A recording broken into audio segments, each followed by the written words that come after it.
And the cost of everyday food and drink is expected to increase. And one Bay Area-based beverage chain says that despite making the product here, it can't escape the rising cost of necessary imported ingredients. KTVU's Betty Yu has this exclusive story from Boba Guys in San Ramon. Betty?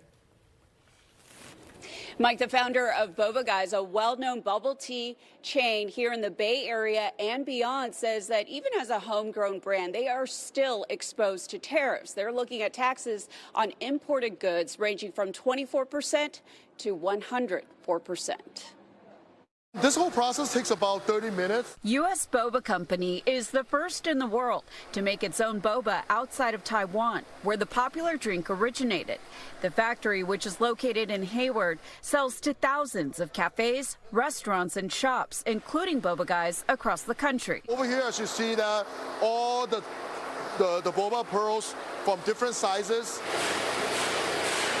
Boba Guys founder Andrew Chau partnered with David Fan 8 years ago to open U.S. Boba Company, bringing transparency to the supply chain and offering premium ingredients. Most of the cassava is grown in Southeast Asia because the weather. The factory imports tapioca starch made from cassava, which is grown in Thailand. You have everything from the tea to the milk. If we have fruit, to sweetener, even like sugar is not always domestic compared to most boba shops and cafes. We have more domestic made things, like we use really high local quality product, milk, dairy, even fruits. Our strawberries are like from Mexico, so even that will kind of get hit with tariffs. Chau said their packaging costs, including sustainable bamboo straws, which are only made in Taiwan, will be impacted immediately. We try our best to see in areas where we can source alternatively, but all in all, if we can, then we have to do is to pass on the cost, or else we're looking to,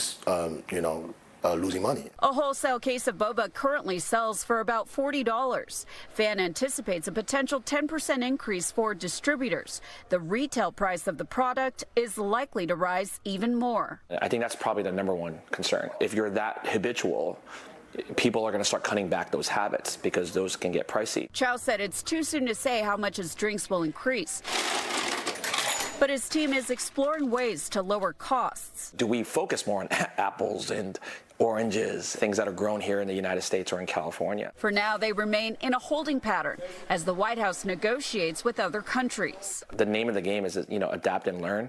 They say adapt or die. So we have to adapt. I hope we become like some people's moment of joy in such a crazy world right now. It is difficult for many small business owners right now to keep up with the ever-changing tariff rates, so it's really hard to predict just how dramatic these price increases can be at this time. Mike? And I'm wondering about a rush in orders, Betty. Are they seeing a surge in calls from cafes or even restaurants trying to stockpile the product before, the tariffs hit them?